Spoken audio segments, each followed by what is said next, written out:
Joining us today is Matthew Stover, a prolific author whose Star Wars work includes Shatterpoint, The Revenge of the Sith novelization, Luke Skywalker and the Shadows of Mindor, and New Jedi Order Traitor. Thanks for being with us today. How are you doing? Thanks for having me. So you have something exciting coming up. Your Mace Windu novel Shatterpoint is being re-released on June 15th as a trade paperback and an unabridged audiobook. I'm really excited for this. Yeah, me too. Yeah, how did you find out that it was going to be joining the Essential Legends collection? Is there anything with that you're particularly excited about? No, I saw it on Twitter.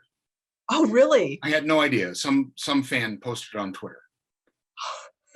That's how I found out. I am not on not in direct communication with Star Wars people for almost 10 years now. So it's a nice thing, particularly the unabridged audio version.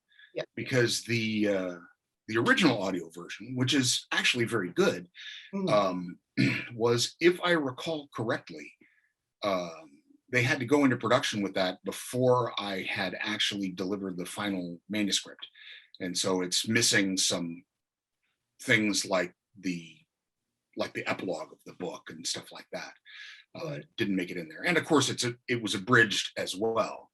Yeah. So having an unabridged version, I think, is going to be kind of great. Yeah. I don't know this performer, but I have every confidence. And I don't know if this is LFL or Disney or Del Rey in New York. I think it's still Random House Audio because Kevin Thompson is the one who's. Anyway, they've done a really good job on the other audiobooks, especially Revenge of the Sith. Yes, is a tremendous audio production. Yeah, well, I'm really glad that it's unabridged as well. I feel like the abridged versions always cut out some of my favorite bits, and I love to listen to them while I'm working on costumes. I know a lot of our other members do as well. Something to be going on while we're busy sewing away and all that. So are you a Rebel pilot? I have a Resistance pilot. Resistance pilot. Rebel pilot. Okay. Yeah. Yep. Yeah. It's. Yeah, I understand. That was different era, right?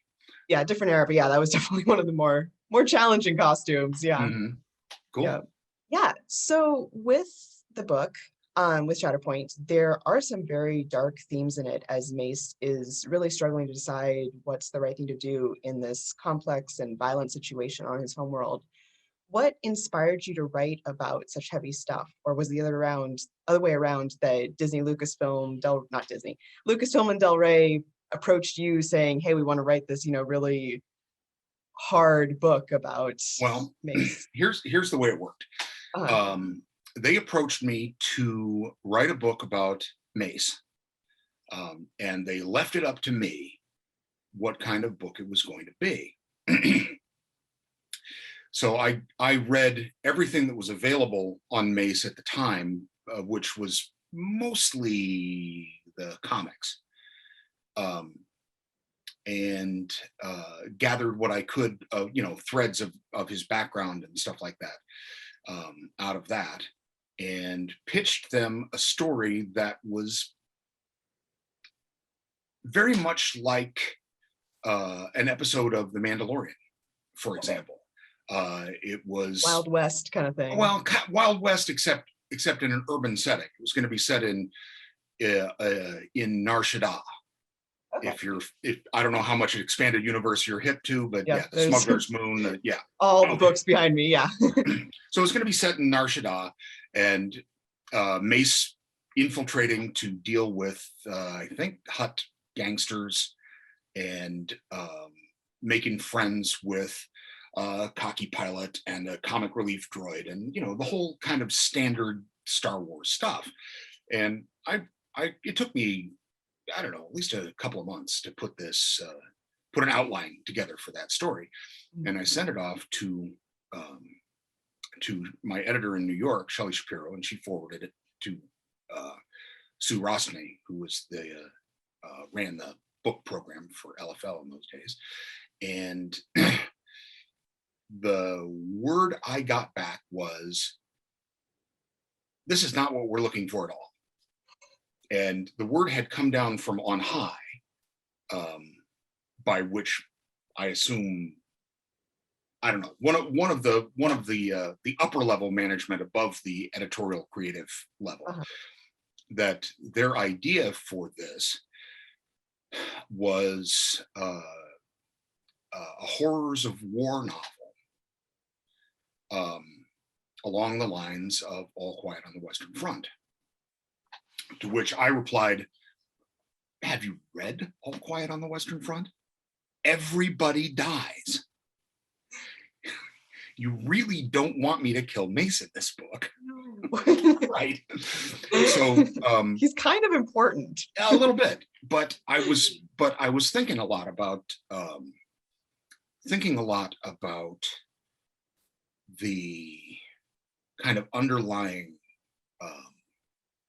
ethical issues of the GFFA, and I had also was thinking about one of my favorite writers, was Joseph Conrad, and I thought, well, I could do Heart of Darkness, and rather than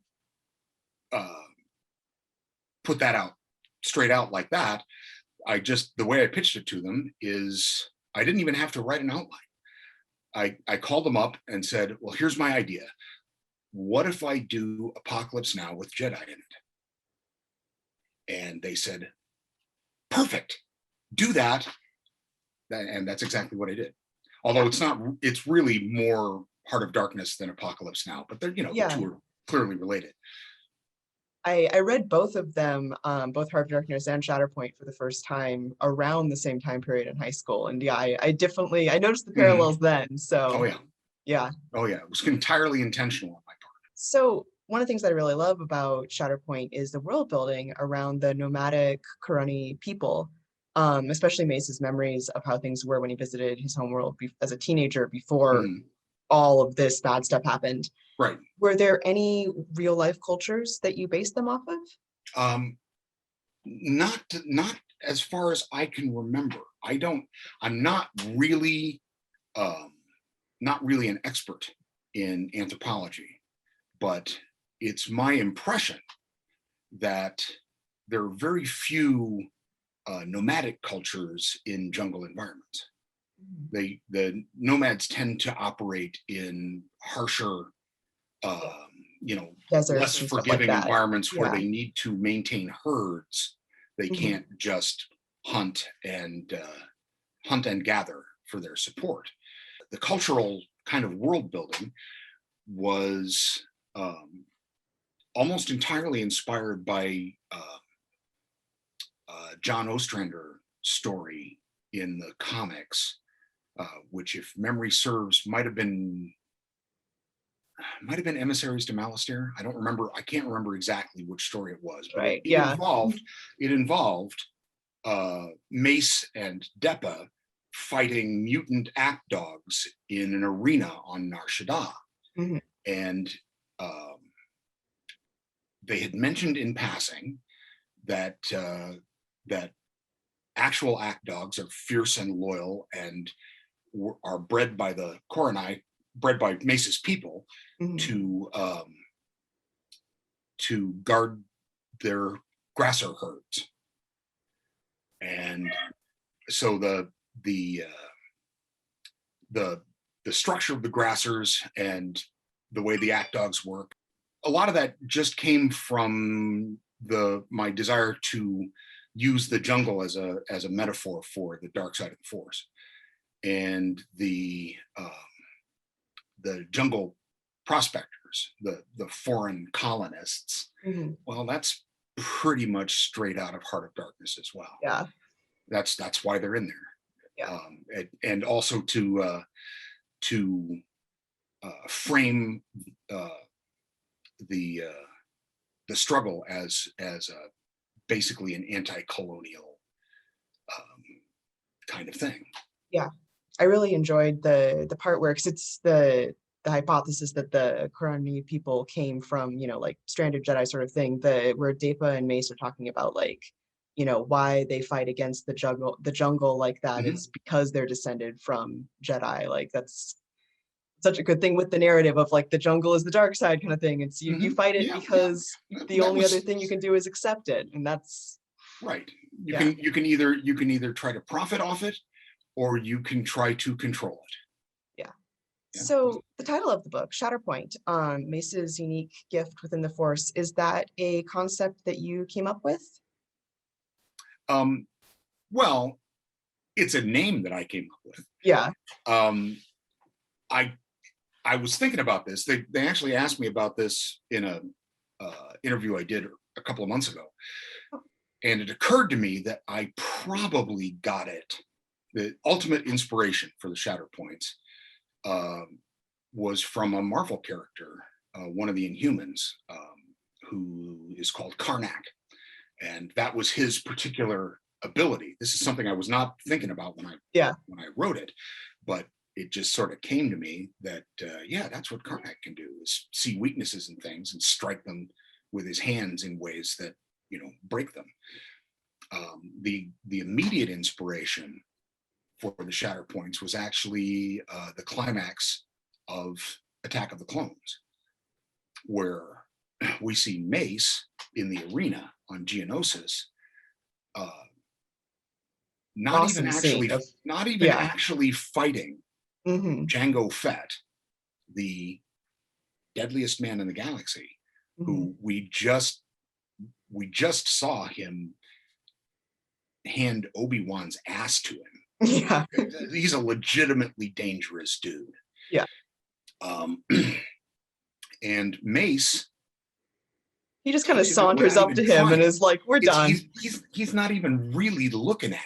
Yeah. It's kind of a backhand off to one side and takes his head right off. Pop. Yeah. And I thought, well, first of all, that's kind of creepy that he's able to do that. And it also struck me that there has to be a reason why Mace was, when he was elevated to the council, the youngest master in history, in the history of the order, as I recall. And so I thought, what if the two things are related? That that he has a particular force ability, because we know that every Jedi has different talents Hmm. in the Force, right? Different things they're good at and stuff like that. And I thought, well, if he was really really good at this, that would explain what makes him, first of all, such a terrifying uh, fighter, and secondly, what would make him would convince the Jedi Council that he was worthy of membership, because he has this particular skill of breaking things in useful ways. Yeah, there's definitely a wisdom that comes with that. It's not just a, you know how to punch people in the right way, but it's, Right, yeah, right. a Well, bigger it's concept. because he understands at a kind of not instinctive, but a deeply comprehensive Mhm. um, way. He can sort of see how things fit together, and that's what gives him the ability to break them, right? And that includes situations Yeah, as well as people and objects. I feel like that fits really well with kind of Jedi philosophy in general of, like being very aware of the situation and the moment kind of thing, that those things Ideally, play into each other right. of, yeah. Ideally, yes. And it also uh, fits in with the kind of again, ideally, the Jedi philosophy of, the minimum necessary force. Yes. Doing the least you can do that still accomplishes your ends. So, from the way that you write Mace in both Shatterpoint and the Revenge of the Sith novelization, I'm guessing that he's one of your favorite characters. Absolutely. What do you love most about him? The easiest way to explain it is that he strikes me as sort of a light side version, light side in quotes, version of a character that I write I've written 4 books about it, my own original works. A guy who his name is Harry Michelson, calls himself Kane, and he is definitely an anti-hero. He is not to put too fine a point on it, kind of a murderous sociopath. And Mace is, for me, very much like Kane if he were to actually be fundamentally a good person, Mhm. which Kane is not, but Mace definitely is. Yeah. Well, what would you say Mace's most fundamental trait is? I would say Mace's fundamental trait is um, the seriousness, his seriousness of purpose. You know, one thing you never see him do, is, to the best of my recollection, in the movies, is make a joke, or even, I believe, smile. He does not smile in Shatterpoint. Yeah. There's not much to smile about in There's not much to Shatterpoint. smile about, but yeah, he is kind of a relentless, unstoppable force of nature, both as a Jedi and apparently just as a human being. It's good to see that balanced with his care for Depa as well. You know, he is very Well, like I stoic, said, but he is at his core. He's a good guy. yeah. I mean, he really is a good guy. He Yeah. does he does use violence, Mhm. but it's a violent time Yeah. in a violent world. Yep. So shifting more to the Revenge of the Sith novelization, I would say that it's probably the most popular of all the Star Wars movie novelizations, largely because it just adds so much to the story that we see in the movie. How was it writing the book from, I'm guessing you had the movie script. Did you get to ask Lucas questions too, or look at I did. storyboards, or was it I you did. with the script in a locked, dark room? No, I had the final shooting script. They no dark room. They sent it to me. It Oh, took wow. me a year to write that book. I think I was working full time at the time as well, but Oh, wow. yeah, it took me a while to write the book. Huh. And they did fly me out to Skywalker Ranch, and I spent about 3 hours interviewing Mr. Lucas, talking to him about how he wanted the book to be, and what, you know, if there to find out what he wanted things, if there were any things specifically that he wanted to be sure that I said or emphasized, and anything specifically that he wanted to be sure that I left out. And it turns out we spent almost the entire time just chatting about deep lore of the Jedi and the Force. So he had so much in his head that never made it into any source material, as far as I know. It was just amazing. I would have loved to put a Because it fly was on the wall for because it's that. all there. Yeah. It didn't strike me as he didn't strike me as having any element of the kind of cynical calculation that some fans attributed to him for the during the prequels. There some fans and critics and stuff talking about just cashing in, selling toys, whatever. You could tell for he loved him. what he was doing. Yeah. For him, yeah, Yeah. he's just really into Jedi. Yeah. He really likes Jedi, and it was really cool. It was really cool talking with him about it. Now, I did find it, but his main comment to me was, for example, I asked him flat out if he wanted me to use the dialogue from the script, and he told me flat out, do whatever you want, just make it good. I said, okay, well, with that kind of permission, Yeah. that's exactly what I'm going to do. Now, as it turns out, there were some things that I did that he didn't agree with, and he struck them out. He did a line edit of the whole book, and changed a lot of things. But it is what it is. it's a work for hire. It is, Yeah. that's part of the deal.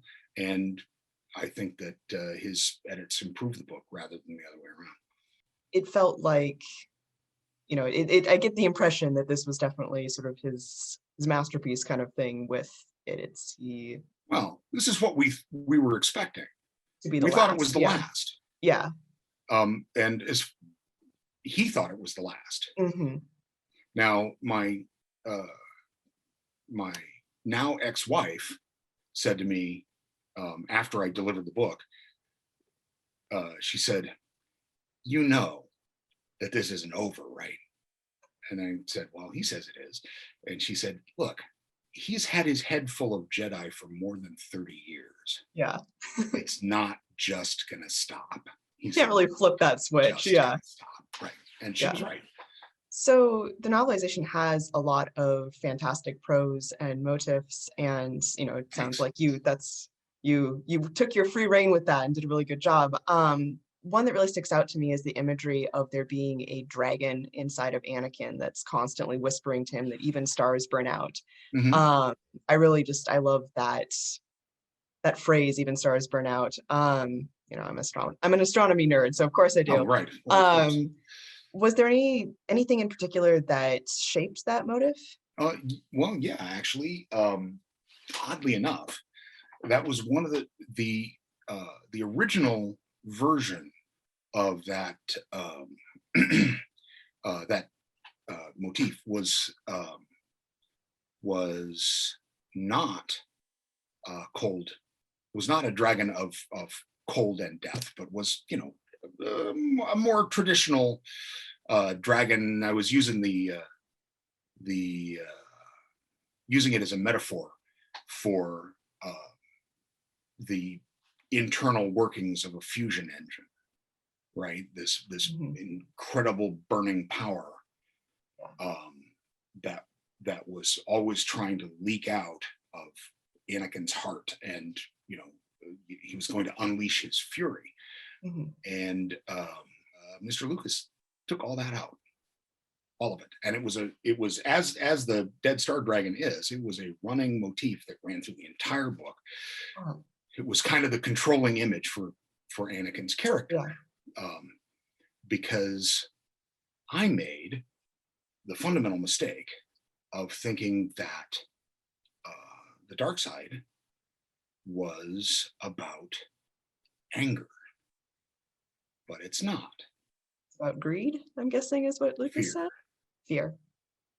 Greed is also fear of not Mhm. having enough, Yeah. right? Um, and Anyway, when they took it out, there was a scene. I mean, a bad scene on the phone with me and my editor and the head of Yeah. Lucasfilm Legal that involved um, cursing and kind of hysterics on my part. And You weren't feeling the Jedi serenity I at that was not moment. feeling the Jedi serenity. I was desperate to talk them out of removing that, Mhm. and they just kept saying to me, "You'll fix it." And this was very late in the process. The book was supposed to go to typesetting like in 3 days, and Yikes. I was like, "How do you expect me to fix it?" And they just kept saying, "We have complete confidence in your ability." And I literally said, "This is this is absolutely true." I said word for word, "What do you think I'm going to do? You think I'm going to go to sleep tonight and wake up in the middle of the night with a brilliant idea to make it all work?" And they said, "We have complete confidence in your ability." And so I got really drunk. I was living in a little house on an acreage in northern Illinois at the time. We had about a 200-yard long driveway. So I got really drunk and I spent a couple hours just in a fury pacing up and down that driveway to the road and back in the dark. And finally despaired, went to bed, woke up at 4 a.m., desperately hungover with one of the worst migraines I've ever had in my life, and the idea for the Dead Star Dragon. And so I wrote to them that morning at about 7, because by 7 o'clock I had basically already made the changes. I wrote to them and I said, you remember how last night I was yelling that about It wasn't, you weren't going to have coming a, up with a brilliant idea in the middle? Well, yeah. funny thing, that's exactly what happened. And well, I wasn't sure it was a brilliant idea, but I ran 6 or 7 paragraphs from different parts of the book by them, and they said, oh, that's exactly right. And I said, great, let's do it. And they did. And that is one of the things that seems to touch a lot of people about that story. Yeah, it's a very visceral everybody's image. afraid. Yeah. Are there any motifs or symbolism that you feel like fans don't often pick up on within your books? Oh, all the time. Yeah. But that's entirely my fault. You know, there are a lot of things that I put in my books for my own amusement, because I think it makes it a better story, or at least it makes it a more entertaining story to write. A lot of times it flies right by people, or it flies right by most people, or even nearly all people, and a few catch it and they send me, direct messages on Twitter going, I see what you did there. I'm like, yeah, I did. But for the most part, I don't really worry in my writing about people getting what I'm going for. Right. I worry about them having a good time. I want to give them something that they not only want to read, but they want to read again. Yep. And everything else, themes, symbolism. I do themes a lot. There's a lot of like metaphysics and stuff in my books, but it's really not. It's not why I write. I write because I want people to read me. Yeah. And I want them to enjoy it, and I want them to read it over and over again, the way I do with my favorite books. Yeah. And so that's what it's all there for. And some people pick up on it, and most people don't. And it is doesn't mean anything to me at all, one way or the other, as long as you're having a good time. Well, I certainly have a good time reading your books. Thanks. Your first Star Wars book was set in a different era entirely. New Jedi Order Traitor is during the Yuuzhan Vong War, following Jacen Solo right after the attack on Coruscant. What led you to being picked for the first time to be a Star Wars author? And were you already reading the books, or did you have to catch up on everything? I had read, at the time, the first 2 of Alan Dean Foster's Star Wars books, the novelization and Splinter of the Mind's Eye. And I had read Brian Daley's Han Solo books. And I'm thinking 1 or 2 of the Lando books as well. I didn't pick up like Heir to the Empire and stuff until I actually signed the contract to start working for Star Wars. I had read some of Tim Zahn's other books, his like straight SF stuff, which are also really good, by the way. Put in a little plug for him there. But no, I was not planning to be part of Star Wars, but they asked me to pitch in, and I had just sold them my 3rd novel, which was the first one that features that guy I was talking about before, Kane. It's a book called Heroes Die. And I was not inclined to do tie-in work, which is kind of ironic considering tie-in work is now half my career. But I wasn't inclined to do it. But at a World Fantasy Convention, Bob Salvatore and Mike Stackpole metaphorically took me by the throat and shook me and said, "What are you, nuts? You What do you have mean you don't any want to write idea how Star many Wars? people read those books?" Yeah. And yeah, they just said, this is an opportunity. It's not going to come around again. You better jump on it. Mhm. So that's how it happened. Well, I'm glad you did jump on it. It's Yeah, well, me too. Yeah. It's turned out to do nice things for my career. So we've talked a bit about Jedi philosophy and culture. Is there any particular inspiration that you had while writing it? I know Lucas based a lot of things off of Buddhism. Did you follow that, or was there Well, anything else I was thinking more in terms of classical Taoism, which is philosophically related to Buddhism, but it's not the same Yes. thing. Mhm. The Tao Te Ching is,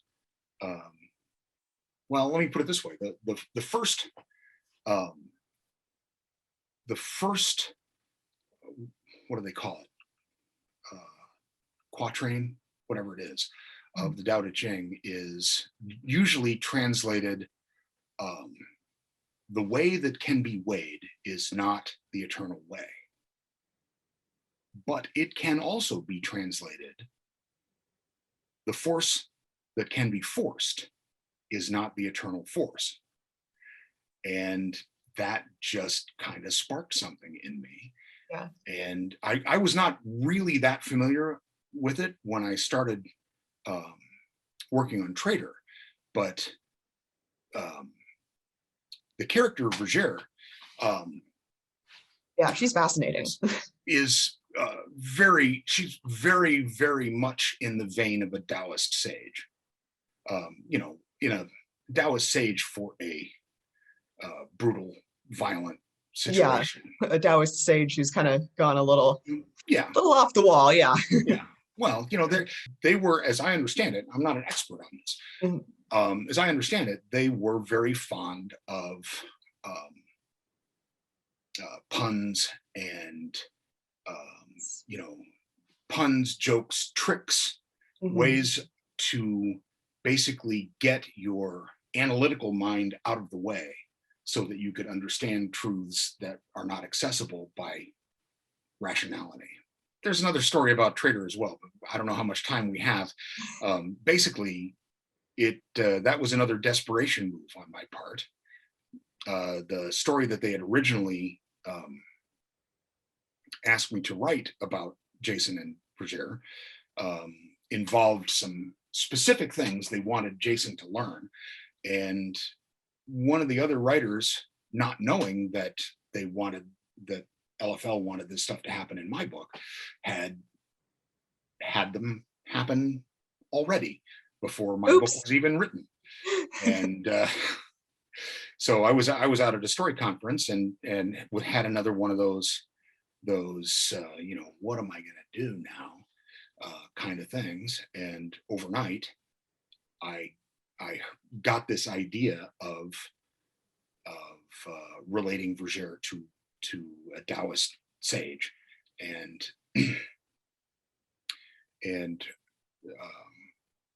I got the line. The line that came to me, everything I tell you is a lie. Every question I ask is a trick. You will find no truth in me. And that's what I went and I pitched to them of making her kind of like the anti-Yoda. Yeah. And they said, okay, write it. And once again, here I am. That's a fantastic way to describe her, as the anti-Yoda. So of all the Star Wars characters that you've written, which would you want to be a housemate during this pandemic? Oh, Obi-Wan, of course. Because he'd pitch in on the chores. He's very quiet. He's very quiet. He's very kind. Still be a good conversationalist. No though. loud parties, right? Yeah. But always available to talk about basically anything you want to talk about, and he'll usually have something interesting to say about it. So yeah, Obi-Wan. Yeah, sounds good to me. Because I'm not much of a party guy. I mean, I'm not. Yeah. Jedi are not so much party animals in general. There are a couple of characters in my Quinlan Voss, maybe. yeah, maybe. maybe, oh, Stackpole's going to kill me. Corin Horn. I couldn't Yes. remember his name for a second. He's got a little bit more of a sense of humor than most of them, I think. But yeah, other than if I were more of a normal person, I suppose I would probably be more interested in hanging out with like the Rogue Squadron guys. Yeah. Yes, they're really cool. Yeah. Yeah. They're really cool, and you know It'd be that a party. they know where all the good bars are, and they know how to meet people and pick up women and men, and they'd just be a lot of fun. They'd be a lot of fun to hang out with. But for Housemate, for me, it's Obi-Wan. Obi-Wan. It's a good choice. So one last question, where can people find you online? These days, I am mostly just on Twitter. I don't maintain a blog. I have an author page on Facebook under Matthew Woodring Stover, but I check that once every couple of days or so, just to see if there's any messages from people that need my attention. But that's about it. That's about it. I'm not really a social media guy. I was a little bit old for that when it started, and have never been really good at being interesting talking about myself. I can talk about movies and books and the stories I'm working on and stuff like that, and that's okay. But there are writers, some of whom I admire a great deal. Like a perfect example is John Scalzi, who has a huge social media presence and kind of an amazing brand that he manages, in my opinion, exceedingly well. It's a skill that I envy a great deal, but it is not one that I share. Well, thank you so much for taking the time to talk to us today. Even if social media isn't your thing, it's great to be able to talk to you on an interview. Well, this is a whole different thing. Yes. More personable, for sure. Yeah. Well, right, and direct questions. I can answer questions. That's it. When I was on tour for Revenge of the Sith, my author events were always just me. I would read the prologue, and then I would take questions. That's it. All right. Well, thanks so much. Everybody watching Rebelthon, please donate to UNICEF, and we will see you Yes, around. absolutely. Please donate to UNICEF. But of course, most of the people who will be watching this are the kind of people who would do that anyway, I would think. Yes. All right. Thank you. It's been a real pleasure.